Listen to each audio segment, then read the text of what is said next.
I could build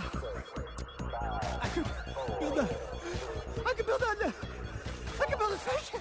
Hello and welcome to Space Doc Jury Minisode whatever. And you know what that means? What's Neelix that? special! Woo! Yes, that's right. We're going to do Ships of Shame. Splendid. No Neelix.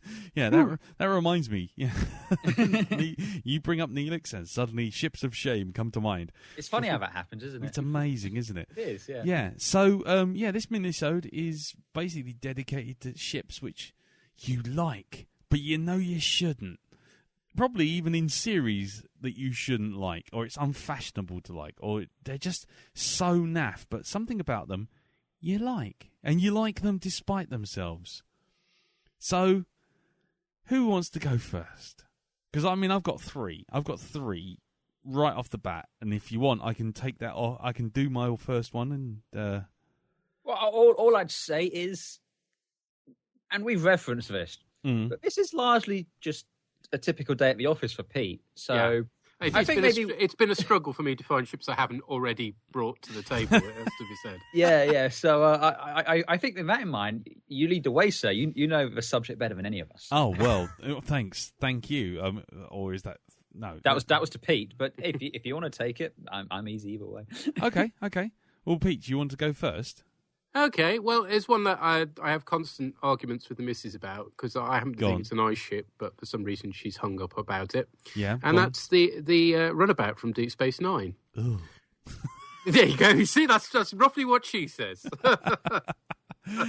Which I love. It's what it's supposed to be. It's a little workman-like little pickup van, basically. Yeah. And I love the fact it's got the little modules you can change on it. And it's not supposed to be sexy or shapely or anything, because it's just, there to do a simple transit van type job. And transit van into space, I think it's an excellent one. It absolutely is a transit van in space, but I don't know many children who put posters of transit vans on their wall when they could have Bugatti Veyrons and so forth instead. You never met me in my youth, that's why. Well, there you go. That's a project for anyone with a time machine. Seriously, what I had on my wall when I was a youth, which was a singularly unfortunate poster that was given away by Doctor Who magazine of Jean Pertwee being spied upon by the Eye of Axos, which looked horribly like a giant extended penis. Nice. Make of that what you will. Oh, dear God. I'll even try and find a picture of that somewhere to show you. How happy were your parents when you met Marie? Oh, dear. I won't tell you what I had on my wall. Or maybe later once the conversation gets going. Well, I'll tell you what. My first ship of shame is one from the 70s. So you already know you're into really shonky territory. Oh yeah. Yeah, yeah. Now, I'm going to play this to you, and I don't know if anyone's going to pick this up, but if you pick up the theme for this, well, actually, it's got narration in it, so I don't know why I'm saying this, but, listen to this. Once upon a time, a junk man had a dream.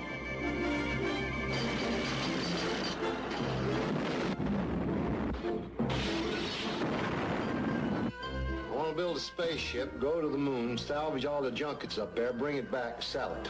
So he put together a team. An ex-astronaut, a fuel expert. They built a rocket ship, and they went to the moon. Who knows what they'll do next? Yes. So there you go. That is the intro to a very short-lived science fiction TV show in the 70s called Salvage One. Right. We've had this discussion, haven't we? I seem to recall this being a ship that was muted at one point. Yes, this was one of the very early ones when we were in the pub talking about doing this podcast about spaceships. It is. In fact, I think this was one of the ships which made us think, actually, you know what? Maybe we shouldn't do this. Basically, Salvage One is exactly what it says on the tin. It was a ship that was constructed by a scrapyard man. Who played by Andy Griffith, who it's a fuel tanker, a truck fuel tanker, and then on top of it is a large sort of industrial cement mixer, which is the cockpit. And then on the sides, the engines itself were basically they were sewer pipes capped off with some NASA rockets that they managed to salvage. Wow! And I'm looking at a picture of it right now. Yeah, yeah. It's a thing of no, it's a thing that happened. Yeah, that's yeah. But the thing is, it was so charmingly stupid. And at the age I was at, I mean, let's be honest, this was, 1978, 79? So I would have been 8 or 7 or 8. And to me, the idea that you could get all this junk and then just get a few experts and put it all together like Scrapyard Challenge. Before Scrapyard Challenge, yeah, there's the photos. Here comes the photo. Oh, God, that's John Burtwell. That's what I had on my wall. Wow. Good Lord. That'll have to gross the Facebook group, won't it? I don't know. We've been cultivating quite a nice following. I don't know if you want to throw it away just yet. Yeah. That's what you pull out to clear the pub at closing time, isn't it? It might attract different clientele, you know. Wow. Wow. Yeah, I'm getting flashbacks to Slanishi demons again. Yeah. Oh, goodness me. Right, well, there you go. Suddenly I've got the weirdest boner. Anyway.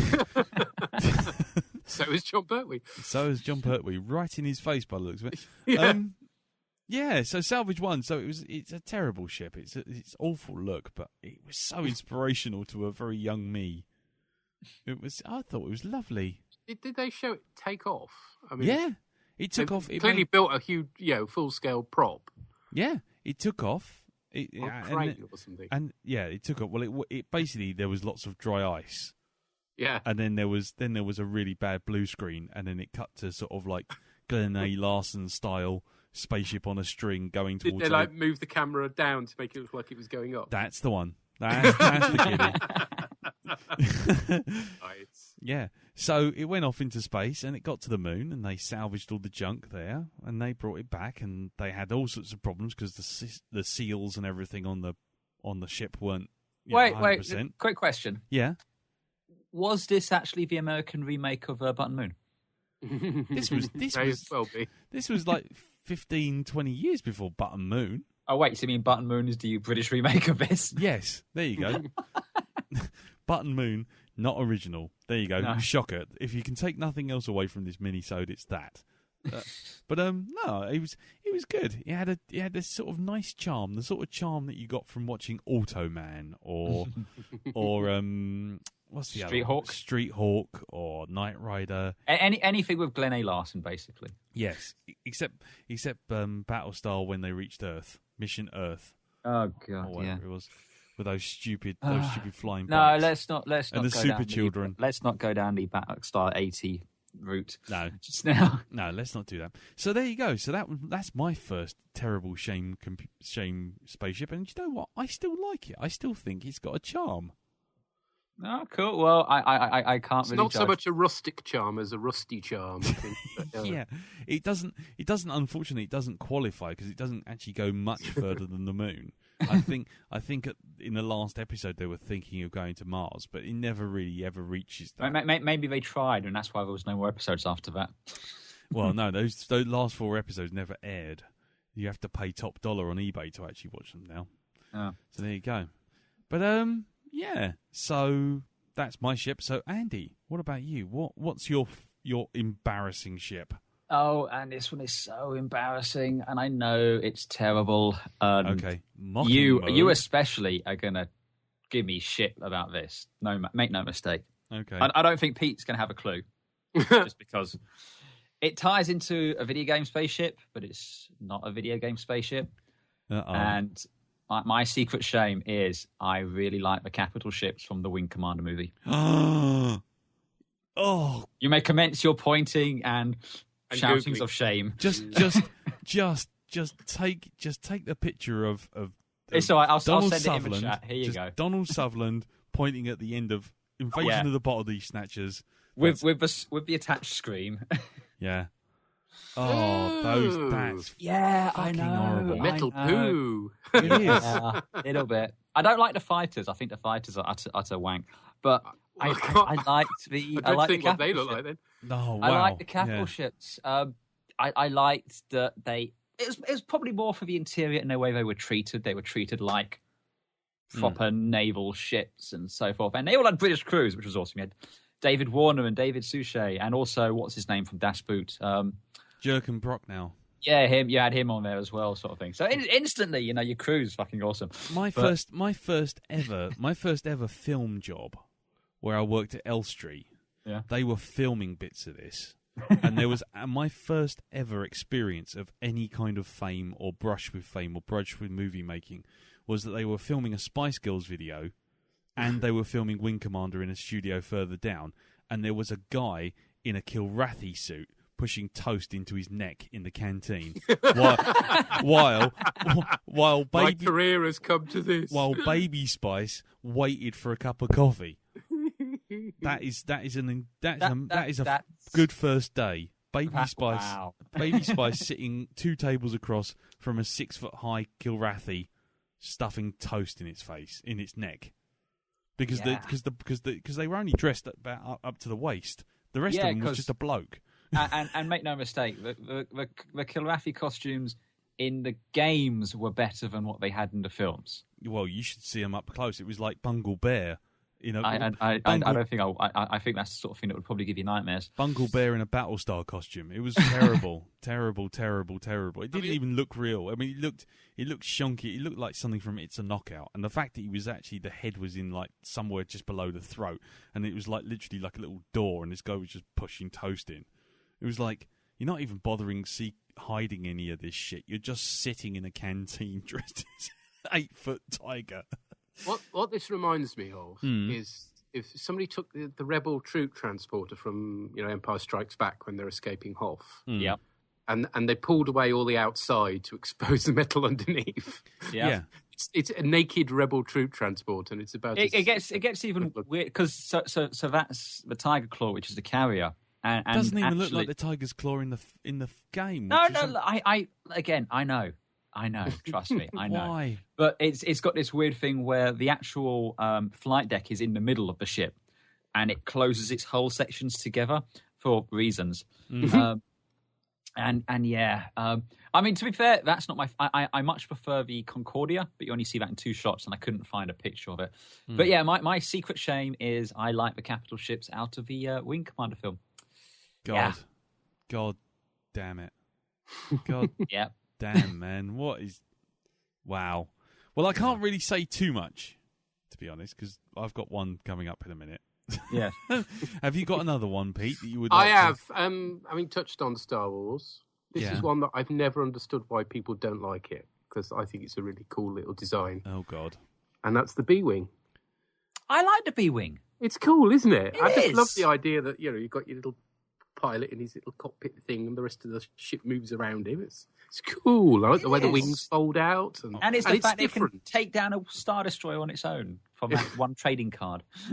Well, and Admiral Akbar designed it. It said so in the technical manual. Well, actually, you get to see the very first ever B-Wing get used in Star Wars Rebels. You do indeed, with a lovely orange paint scheme. Yeah, and it does indeed shoot the shit out of a Star Destroyer.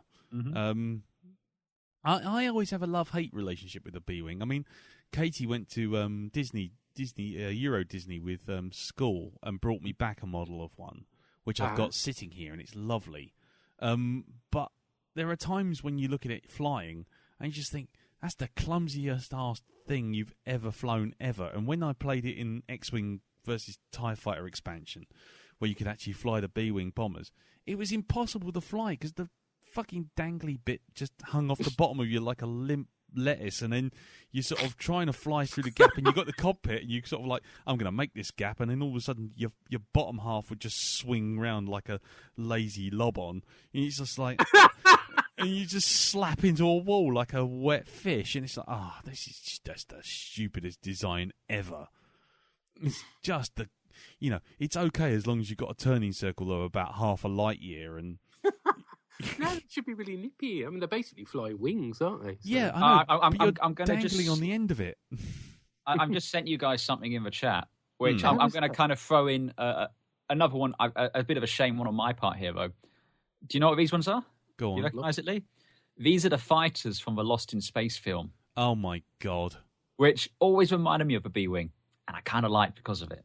Because, again, it's a fixed cockpit and a wing traversed around the cockpit section. But why? Why would you do this thing? Why would you have a free spinning bit of your ship? Why? Slapping around like some kind of weird, crazy handle on a fucking spaghetti maker. It just... What it always reminds me of is, do you remember those old Britain space toys they did? Yeah. And they had those globes in the middle that rocked.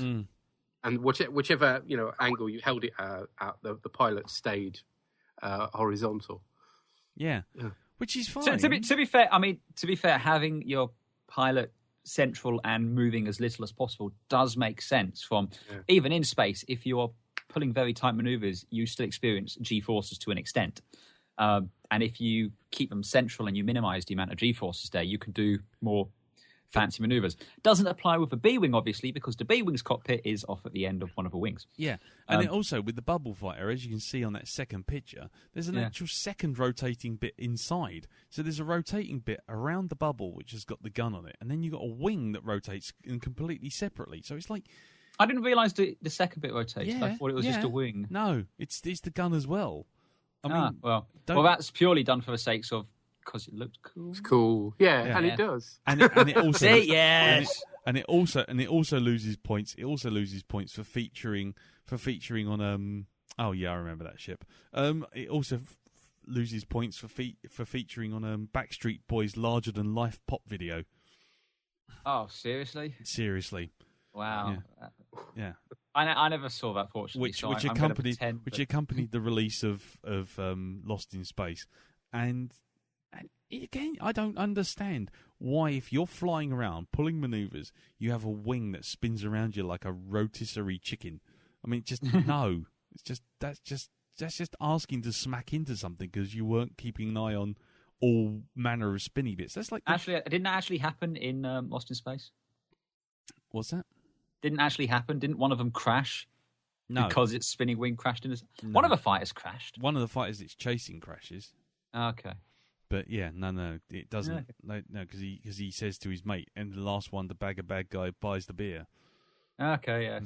So they both you do can it. remember that movie way too well. Do you know how I've long since cleared my brain of it. Do you know how I managed that? That's because my first trip to Australia, the auto entertainment system broke, and the only thing we had for 24 hours was Lost in Space. Kill me now! Exactly. So I don't fly particularly well. With or without the plane. So at the end of the day, so for 24 hours I was there, and Carol was asleep on one shoulder. There was this sort of Korean lady on my other shoulder. I was jammed in the middle, and all I had was a rerun of 2 episodes of Frasier and this back in different languages, Lost in Space, and I watched it about 15 times, I think. I think I can even recite it in German in my sleep. But no, we're good. So you were sending us one of your ships then, Lee? Yeah. Now I'm really going to get the crap kicked out of me, because my next ship, and you may notice that all of these ships are mid-70s, early 80s, which kind of shows you my influential period and lack of critical faculty. Because my next one is from Buck Rogers, and it is The Searcher. From season 2. Okay. See, because the thing was, I was going through that whole phase of watching something like Star Wars, and were you just becoming aware of certain feelings? No, not quite, not quite. But in the case of like things like Star Wars, when suddenly spaceships didn't have to look sleek and sexy, they had to have pipes on the outside, big engines, multiple engines, and this to me, as a 10-year-old, was the super duper Star Wars-ified version of Discovery 1. So to me, that's it. That was a much better ship, and it had a flash of red down the side. So, yeah, that did it for me. There was a massive spaceship on telly every week, and it was called The Searcher. Giant wank. Yeah, have you sseen it, Andy? Would you like a picture? Yes, I am looking at pictures of it right now. And you know what? It looked exactly like what it was, which is essentially that they got a Kessel blockade runner, and then they basically cut it in half, and then basically stuck the end of the Discovery on, and just put a piece of plastic around the outside. But I still liked it. I still liked it. To be fair, it is still better than the Draconia. Yeah. Didn't have the tune, though. No. Dan. Oh, where's that tune? Where's that tune? No, it's gone away. It's gone away. You don't have to go back there. Oh, I need to find it. I need to find that tune. Anyway, so that's my next biggest shame, which was, it was just like, it's a terrible looking ship when you look at it, but my little 10-year-old heart sang with joy every time that thing appeared and rumbled across the screen. Your little 10-year-old heart is bad, and you should feel bad. Yeah, you're bad for making me feel bad as a 10-year-old. You're history's greatest monster. Oh no! That comes next, my friend. That comes next. Ah, okay. Go on in. So this is probably going to strike you as an obvious one. But I'm only talking about the ship. I cannot emphasize that enough. No, God. I kind of like the Prometheus. There will now be a brief intermission while smoke comes out of Lee's ears. I mean, you see, I get it. I understand. I don't know if it's... See, on part of me is kind of almost willing to disqualify that, because it is actually a really cool design. You can say what you like about anything Ridley Scott does, but everything looks good. So with the Prometheus, right? I love how it looks externally. I love when it, arrives at the planet, when it flies through the atmosphere, when it lands. I love all of that. I think it's awesome. Yeah. I love the design of the bridge. I think the bridge looks it's one of the best spaceship bridges ever, if you ask me. Yeah. Yeah. Everything else, not so much. In fact, I like to pretend that the ship basically consists of the landing bay hatch, the bridge, and that's it. And I like to try and pretend that the grand piano room and the hidden away medical cryostasis rooms and the David murdering scientist pool room and the I like to pretend everything else just doesn't exist. But but the exterior of the ship, the way that thing comes in and lands, and the way it takes off as well, and we touched on this briefly in a recent episode as well, that when it takes off, the whole thing's kind of shaking, and Idris Elba with the crew on the bridge and all that, it's just like, that's cool, and I kind of like that. Yeah. So that's one of mine. Okay. Well, I mean, it's not as bad as I thought it'd be, because that it's not great, but I mean, it does look. It's competent no enough. But it's competent enough. I can't say that it's an ugly looking ship, because I actually like it. I had a big poster of it. Before I knew better, and I got before you saw it. Before I got cross at the film.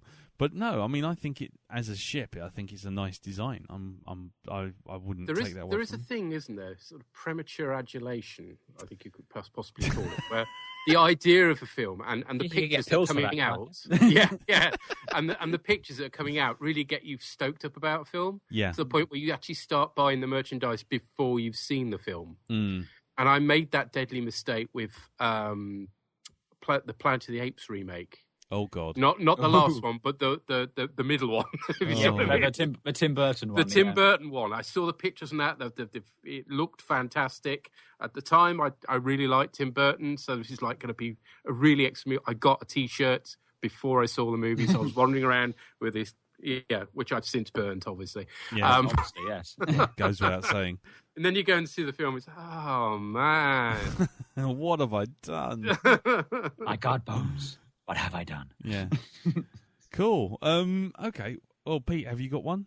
Have you got another ship of shame?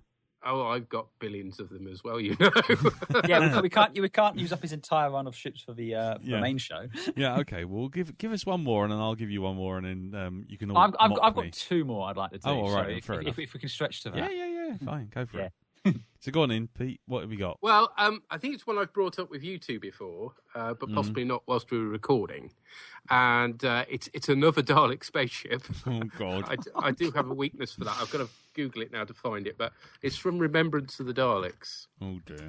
And it was they made a full-size prop of it, which is what was so impressive for me, which actually landed in a school playground and just blew me away. Because up to that point, who was going off the boil a bit for me? We'd had the dreadful Trial of a Time Lord season, and the first season of Sylvester McCoy had been pretty poop as well. Yep. So I was kind of losing hope. And then suddenly we have this amazing Dalek story. Let's see if I can find it now. And I can recognise it's possibly not the best looking ship in the world. You know, possibly. The Daleks created something that wasn't the best looking in the world. I know, it's hard to imagine. Surely you jest. It's hard to imagine, I know, but this one seemed really cool. It's kind of modular, and that always appeals. Hang on. Oh, not sure if that's worked or not. That'll be a short. No, that's a web page. That's no good. That's all right. We'll go to the web page. We can have a look. Oh, no, we can't. I know, you actually sent the web page, not the link. Yes. Oh, curse you, Google, for that's better. Dear. Same image as. Technology scares me. Okay. Here we go. Go on in. What have we got? Oh, let's have a look at this. Oh, God. Oh, dude! For fuck's sakes, Peter! And the ramp comes down, and the Daleks come out. It's so. It cool. looks like a bunch of cargo boxes. This looks like. In fact, I think they use it in Star Trek as cargo containers. It's like an aerial shot from Google Earth of big yellow storage warehouse. What is that? That doesn't even look like a ship. That just looks like someone just gave up. It looks like a big white turd. The worst thing about it in some ways is the fact that in order to pilot it, a Dalek needs to be hardwired inside it. So it can't, when Ace breaks in, the Dalek can do nothing because he's all wired up to he hasn't got a gun, he's all wired up to the ship. So he's got absolutely no defences whatsoever. Oh my God. There are no words. No. This is the same story that brought us the Special Weapons Dalek. Have you seen that? Yeah. Oh, I have seen that. Yeah. I've seen the Special Weapons Dalek. Yeah. So hold on. All together now, Andy. Shame. Boo. Shame. Boo. Shame. Shame. Shamey. Well, to you. Go on in. Well, I tell you what. Let me balance the books then, because I've got another terrible ship, which again, you'll start to see that there's a kind of theme running through my ships that I've only kind of realised now, which is kind of like... They're all shit. Apart from they're all shit, is the fact that they all have to look like they started off as something and then got a load of other stuff bolted on and slowly turned into something they weren't. And with that in mind, I'd like to present you with Zelda's ship from Terrorhawks. Oh, I don't remember that. Yeah. Which was basically a big box with a gun on the end. My life. That sound you're hearing from me is stunned silence. That's so badly made. It's terrible. Wow. But it's again, got no definition at all on it, has it? But again, what we have here, ladies and gentlemen, is a Jerry Anderson spaceship, which will score lower than the X-Bomber. Yeah. I mean, Jerry Anderson, you don't expect something looking as pup as that. That's shocking. That is shocking. I only got seen a couple of times. Most of the time it was interiors. Wonder why. But yeah, it's clearly what it is, which is carved from a bunch of packing crates. But but yeah, with a Star Destroyer kind of hull kind of stuck to the sides, and then a really naff gun on the front. That was terrible. But it is a gun. And sure that's not a bike saddle? I think it actually might be a bike saddle. In fact, it looks very much like a bike saddle, to be honest. It's probably still warm from when somebody rode in on it that morning. We need a front Anderson. for our ship. Hang on a minute. Yes, Sylvia Anderson's bike saddle. Oh, God. Or the studio guys sniffing it. That's just not right. But can we call this Minisode Sylvia Anderson's bike saddle? No, we cannot. Wow. So yeah, but the thing is, again, it's a big ship with lots and lots of stuff stuck on it, and like the more I'm starting to see like the Searcher, and then this, and then Salvage the One. Searcher is at least sleek. This is yeah, but I liked it. It's a ship. It's a big ship, and it's got lots of detail on it. It's my love of stuff on stuff. It's like it's just bolted together. So just do you still like it, or is it a case of it's the nostalgia makes you go, actually, you know, Well, it is nostalgia. If I'm honest, it's not something I can look at now and go, well, that's a good ship, because it quite patently isn't. But it's just something about it. I just think, oh, come on, it's quite cool. It's got an no, it's in no way cool. It's in no way cool. In no way at all cool. But but still, you know. Anyway, never mind. I've got nothing. I've literally got nothing. I always remember looking at it and going, "Oh wow, that's quite cool," and then realizing now, looking back on it, that it's not. But I had a lot of love for the Terrorhawk ships. A lot of love for. I don't mind the human ships so much. I think they were pretty cool. But I honestly, I didn't know Zelda had a ship, to be honest. Well, here's another photo of it. These were production stills, so these are a little bit better because they're sort of shot from the distance that it's supposed to be seen at. But there you go. But yeah, she had a big sort of like I say, like a Star Destroyer cruiser type thing. Strange enough, like that, it doesn't look as bad. No. Not by far. I mean, yeah. Okay, fine. That makes more sense now. From below, though, is a bit. It's still a collection of boxes with a couple of shapes stuffed around the outside. But yeah, you know. But now it's properly lit and shown from a distance where it's let's not say flattering, but at least forgiving. Yeah, at least forgiving. So yeah, I love that. I love that ship. Not so sure now, but I still still had something. So go on in, Andy. What about you? Full confession. Shame. This one. Strangely, I don't think Lee's going to hate this one as much as Peter's going to hate this one. Uh-oh. But I kind of don't hate the JJ Prize. No, that's cool. He's gone quiet over there. Back away. Hasn't it? Make no sudden movements. Just maintain eye contact at all times. Slowly towards the door. All right, I'm staying in my happy place. I'll be honest. Okay, well, while you stay in your happy place, me and Lee will just have a little discussion then. Maybe you want to take your headphones off. I mean, don't get me wrong. It's not as good as the refit for me. But I would hope not. But you know what? It is not half bad. It's I think its biggest problem, its two biggest problems, are the nacelles from the above aspect are too close together, and they should be slightly further apart, and they should have red Bazaar collectors instead of the blue ones. But I honestly, I really like the model, and I love the sound design. You know, both even in Into Darkness, I love the sound design of that ship. There's it's kind of a retro 60s sound to it. You know, you always got this kind of futuristic sound whenever it flies through the scene. And that kind of like beep, beep, beep, beep, beep, beep, as it flies by and everything. Yeah, the sonar ping. Yeah, exactly. I love all of that. I love when it goes to warp in the first one, how the vents on the nacelles kind of charge up, and then it's just gone. It's like there was a ship, now there's not a ship. Yeah, which to me is what warp should be, not this whole kind of like stretching slowly off into the distance and then disappearing, you know.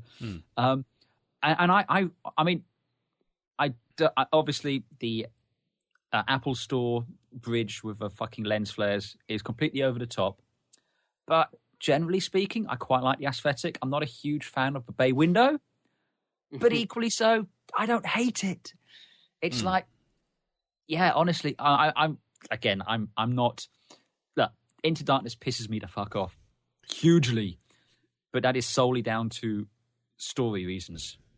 And things along those lines. You really are digging. You are. I know. So, I'm so digging myself down, but you know what? Fuck it. I'm wearing this loud and proud. I do not hate the JJ prize. Fuck you haters. Yeah, I'll be honest with you. I don't have a problem with it either. I quite like it because there's a lot of things it does, such as you say, the vents in the charging when it basically vents into space with the warp nacelles. And I just thought, if you're going to do something, at least it feels like the Enterprise. It may not be your Enterprise, but in the same way as when we first saw the D, I can't imagine any of us looked at the D and went, "Oh yeah, that's great." God, no. But you look at it and you instantly know that's the Enterprise. Yeah. Not just because the big NCC 170 on the side, but you instantly know. I mean, of all the ships you see in the Federation ships you see in the first Star Trek film, it's the only one you can instantly say, yes, that's the Enterprise. Yeah. So, I will give it's an approximation of the Enterprise's shape to the extent that you can recognise it. I will give it that. Out of interest, do you currently have claw marks in the arms of your chair? But I mean, what I really absolutely detest about it, besides the nacelles and the bridge and the view screen, is the way that the navigational dish thing sticks out. The connection from the bridge section to the saucer section is too set back, so basically it looks like it has a giant knob. Yeah. So ugly. Mate, you might want to go and see a doctor. Yeah. I mean, perhaps it was that poster on my wall I grew up with. Yeah. Yeah. John Pertwee really has affected you in quite a bad way. I mean, to be quite honest, you see what I mean? I do know what you mean. I think it overemphasizes the sensor bit at the front. Is it a sensor? I can never remember. Deflector dish. Yeah. But yeah. So the deflector dish sticking out a little bit is for me. Bit. Well, yeah. Mileage may vary on what you call a little bit. But the thing is, I always found that was a little distracting. But the rest of it, I actually thought was really nice because the thing felt like an update. It did, didn't it? It felt like if you were to do the 60s show today, that's the ship you'd do. Yeah. Even down to the design of the nacelles. It has that kind of, Cadillac feel to it. Yeah. It doesn't... Yeah. It never... The shots of that never, ever offended me. There was nothing in the Enterprise itself, per se, ever offended me. And even in Into Darkness. The Vengeance, on the other hand, completely different kettle of fish. Oh, and no arguments there. That thing can go and die in a fucking fire. And the engine room, which looked like a brewery, that also pissed me off. But at least, and I can't believe I'm going to say a positive about Into Darkness here, but I'm going to. At least when they used it's the fusion experiment reactor thing, kind of made more sense. You know the bit I mean. That bit, it's better than the brewery, but that's it. Cool. But my point is, I don't hate the JJ prize, and that is my shame. Well, I say good day to you, sir. Good day. I said good day. Well, not before I give you another shame. Or do you want to do one, Pete? No. You shame away. Okay. This one is one that I hate myself for liking. This is one where I saw it, I thought, nice. And then I couldn't get that out of my head because I think I used to draw a ship very similar to that when I used to doodle in maths class. And then when to see it actually as a real thing, like nearly 20 years later, was kind of a bit of a like, oh, hold on. And that is the Excalibur from Babylon 5 Crusade. Yeah, I know what you mean.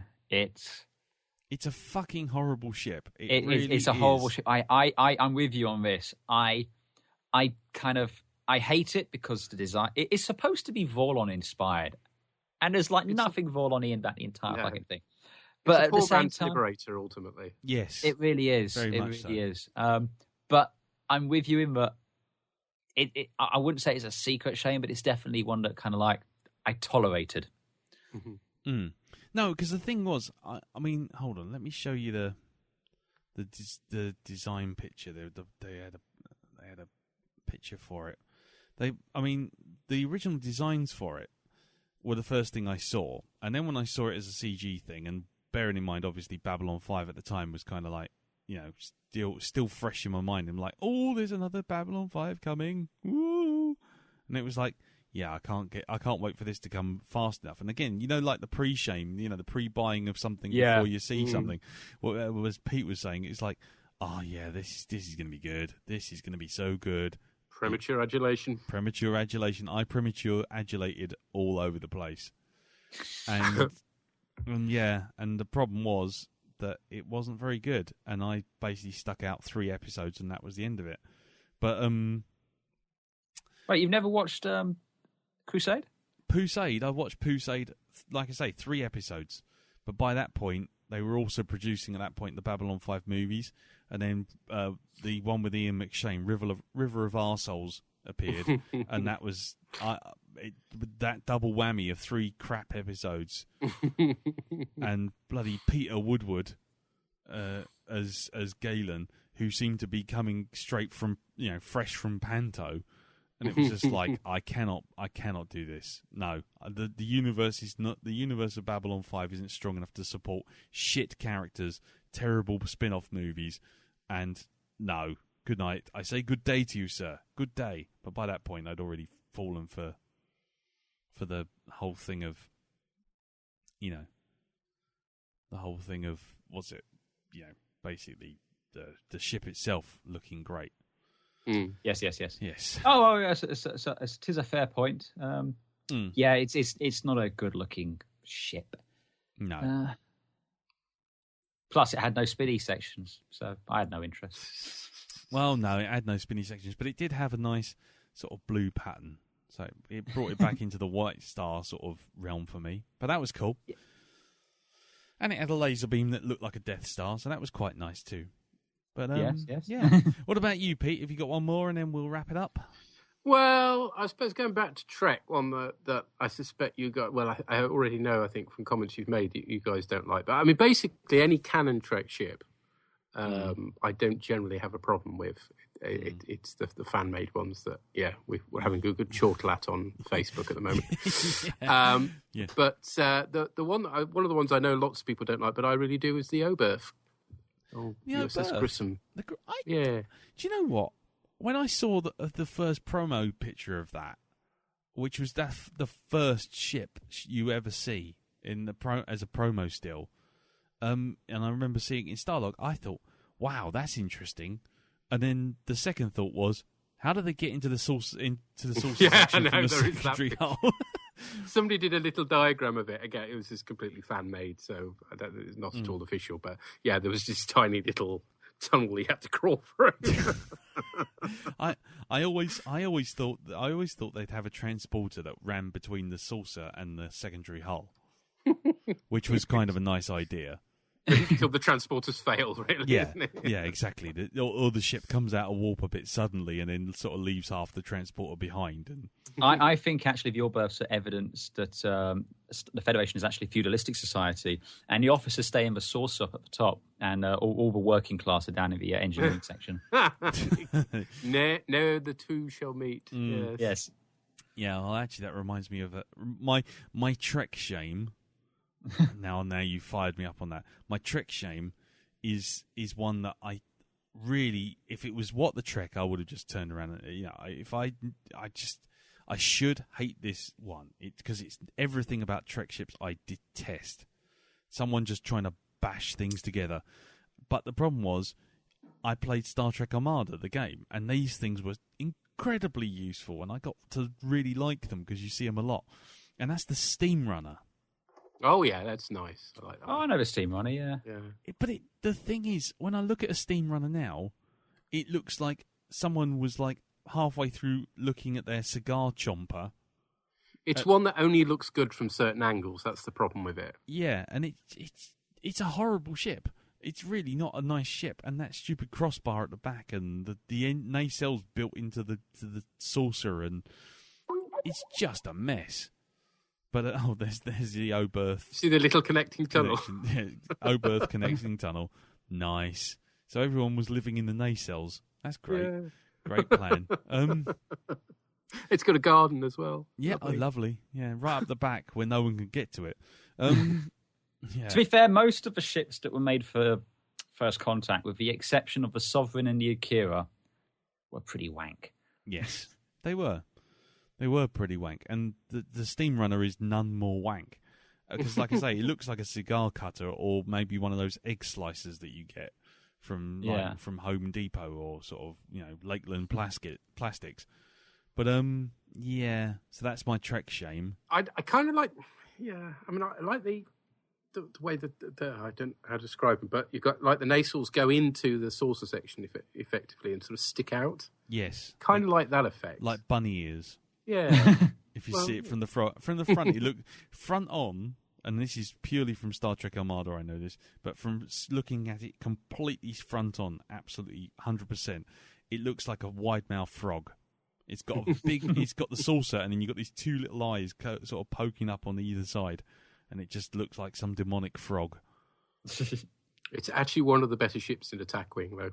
It's actually worth having. Well, that's what I'm saying. In Armada, it's a fantastic ship. It's it has this fantastic chain attack thing, and it's just like I'm like, produce more Steam Runners, So practically, they're very good, but as far as sideways on, they do look poop. There's no two ways about it. Bloody awful.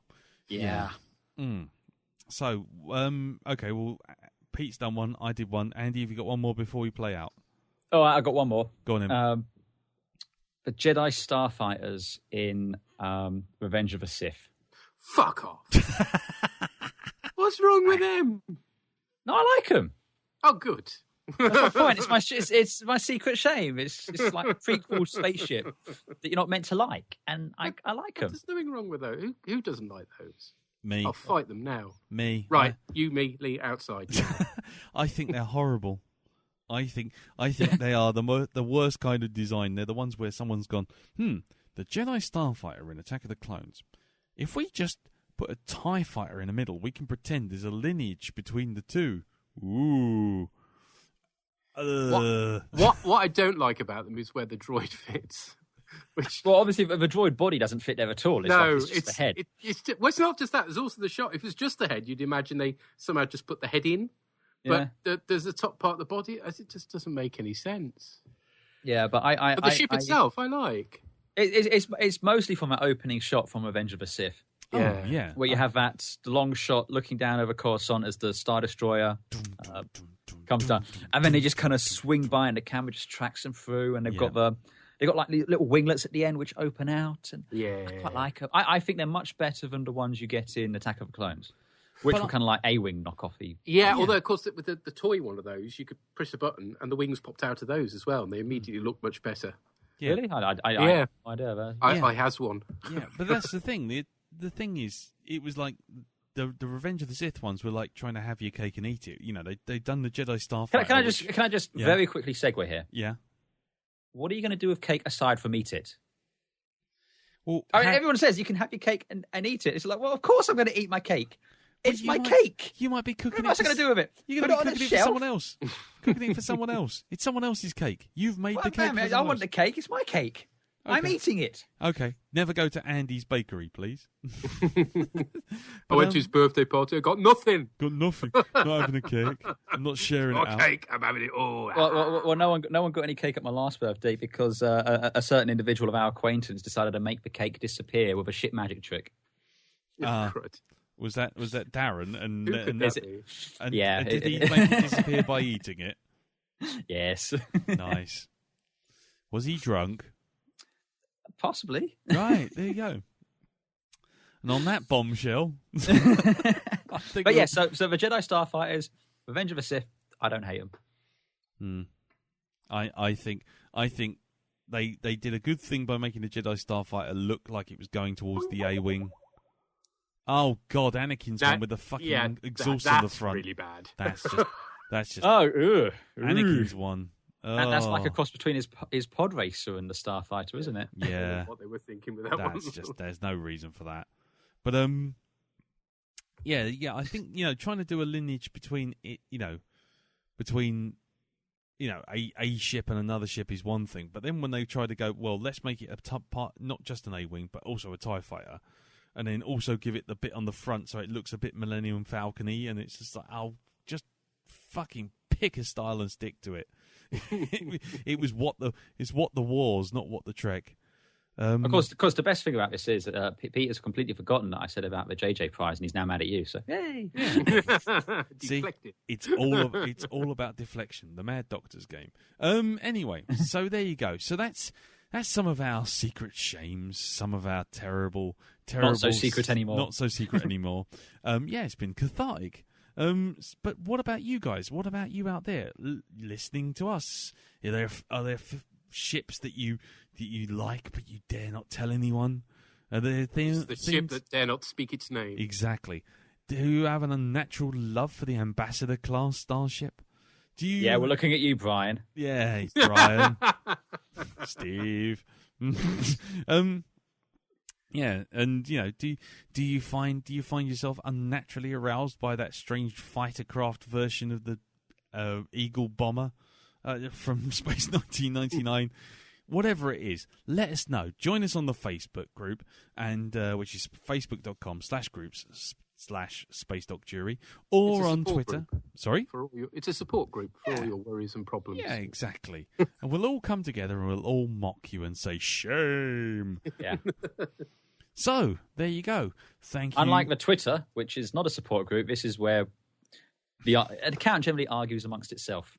Repeatedly. Yeah, if you want to see a schizophrenic Twitter account, just follow us on @SpaceDocJury and watch as 3 anonymous people post as one single account. It's a thing to behold. And occasionally one of us slips up and puts their initials on the end of the post. Saying nothing. Anyway, so thank you very much for joining us. Thank you for listening. Do join us for our next full episode, which will be following week. And until then, like I say, put your shame up. It's a friendly place on the Facebook group. Post your shame. We dare not judge. Well, we might judge. Well, probably judge. We're going to judge. Yeah, we're going to judge. Yeah. So, do that and we'll point and laugh. So, until next time, take care. Thanks for listening, and we'll see you all next time. Tatty, bye. Cheerio, bye. Ta-da.